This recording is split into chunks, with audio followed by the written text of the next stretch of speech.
Hey, 11th graders. So we are starting our last unit of the year. Yay. What this whole unit about is called hypothesis testing.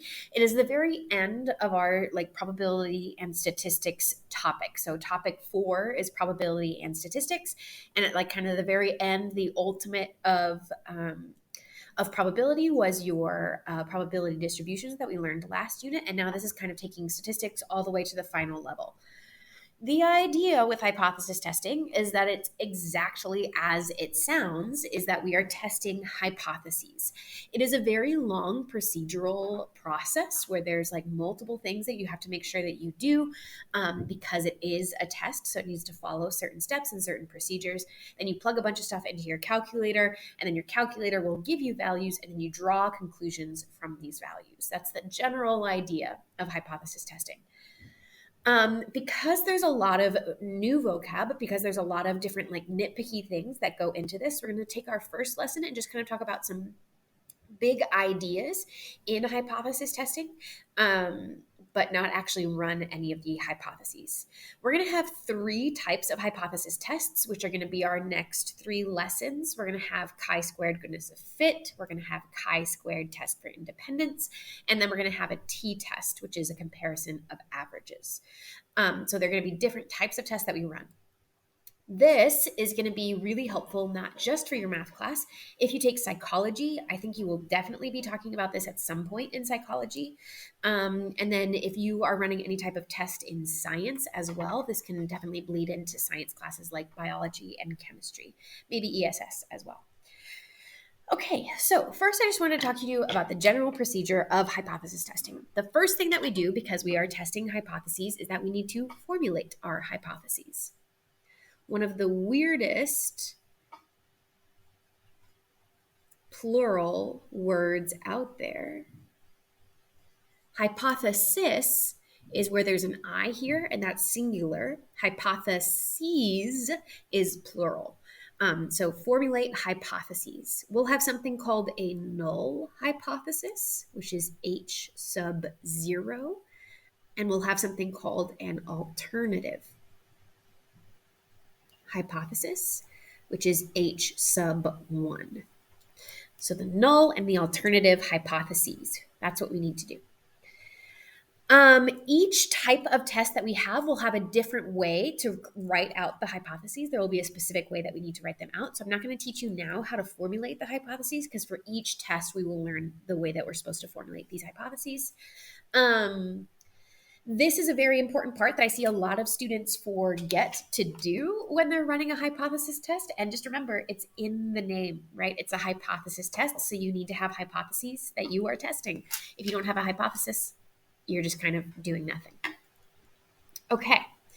The next part, once you've formulated your hypotheses, stated, here's my null hypothesis, here's my alternative hypothesis, you then choose a significance level.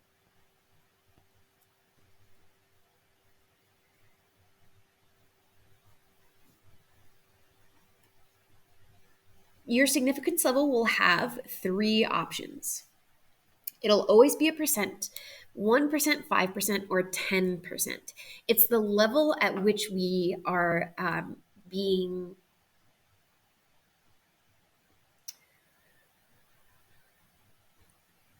I'm blanking on the word, but the level of which that we are caring about this thing. So the smaller the percentage, the more the less wiggle room there is. So if we're testing it at the 1% level, that means you really beyond a shadow of a doubt, this is true or this is not true. Versus 10% is a little bit more okay, at a 10% significance level, it's kind of specific or strict. If you don't understand it right now, that's okay, because I'm not doing a very good job of explaining it, but you will understand it more and more as we go through with hypothesis testing. What you need to know in terms of test questions, or regular questions, that the significance level will always be given to you in a question. So in a test or something like that, it'll always be saying, always say at a 5% significance level, at a 10% significance level. So that will always be given to you. If you are running a hypothesis test in an IA or for your psych IA or for a bio thing, if you have to choose your level of significance, you just choose one of these three, where 1% is a little bit more strict and we write it as a decimal, and 10% is a little bit less. Okay, after we're done choosing a significance level, we need to use data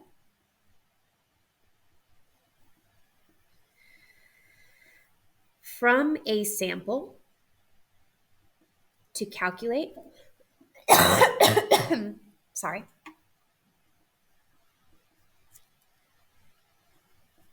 a test statistic. So you will have some numbers that are given to you. Sometimes you have to find numbers, but you will have these points of data that you then have to put into your calculator, and then you run the test, and your calculator will give you back the test statistic. For a chi-squared test, which chi-squared looks like a big X, but it's a capitalized chi, which is a Greek letter. You'll get a chi-squared value from your calculator. For a t-test, you'll get a t-value from your calculator. And so those are your test statistics. So you get this value back from your calculator, and that is this part of the process, is that you plug in data and then you get this test statistic back. The fourth step is that you calculate the p-value. Now, the p-value is probability. P stands for probability. And your p-value is the probability that this occurred. And so it'll be between 0 and 1, like other things that we know about probability. But the idea is, what is the probability that this thing occurred or that this thing did not occur? And so you're looking at really small probabilities. The p-value is also calculated at the same time as your test statistic. So you put in all of these values into your calculator, you get back a test statistic and a p-value. So 3 and 4 kind of are the same step. But they are two separate things that you need to grab out when running a test. You need to give both the test statistic and the p-value. That's the number one way, not the number one way, but that is a common way that students lose points, is that they forget to give the test statistic or the p-value if the calculator or if the question only asked for one. You need to make sure to give both. Okay. Step 5 is to draw conclusions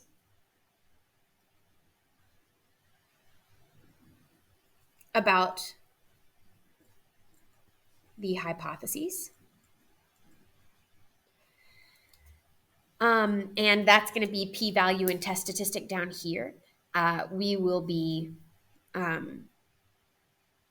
talking about how you draw conclusions, but you will draw conclusions. This will be like reject or fail to reject.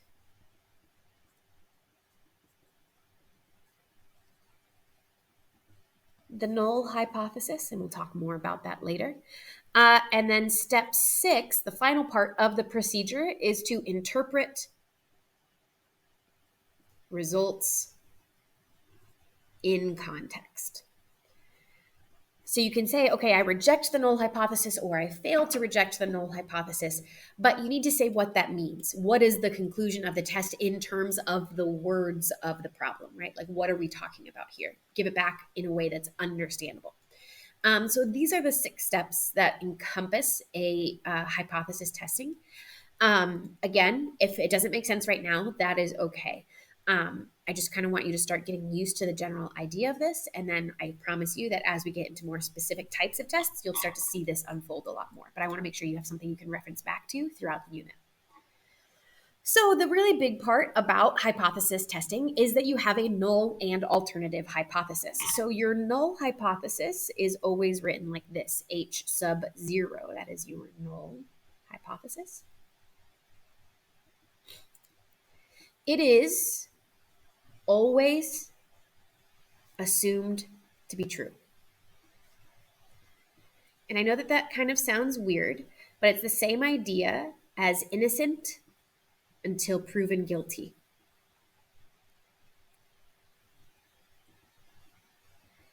Hypothesis testing is very much like passing verdicts on a judicial system. That when we are looking to run this test, we're looking to see if there is enough evidence in order to prove that this isn't true. So we assume that the null hypothesis is true, and we're collecting evidence until we can prove that it's not true. So we're assuming that it's innocent until we can find evidence to prove that it's not innocent.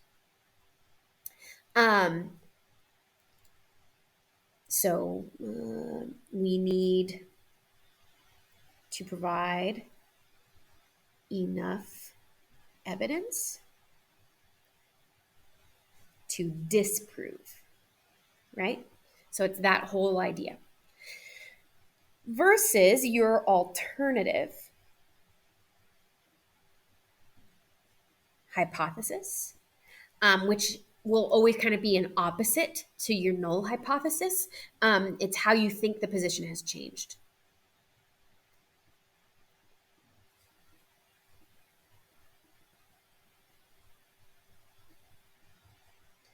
And again, these hypotheses are going to change. There's going to be like different ideas of how the null and alternative hypothesis pan out, depending on the type of test that you're doing. So for each of those tests, we're going to talk about, okay, this is what your null hypothesis would look like. This is what your alternative hypothesis would look like.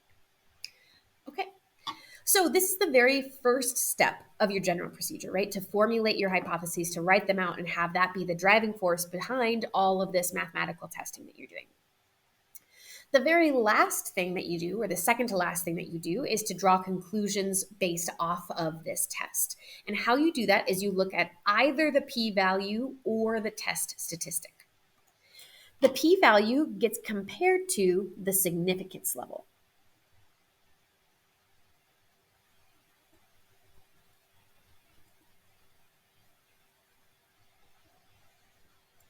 So remember, the significance level is either 1%, 5%, or 10%.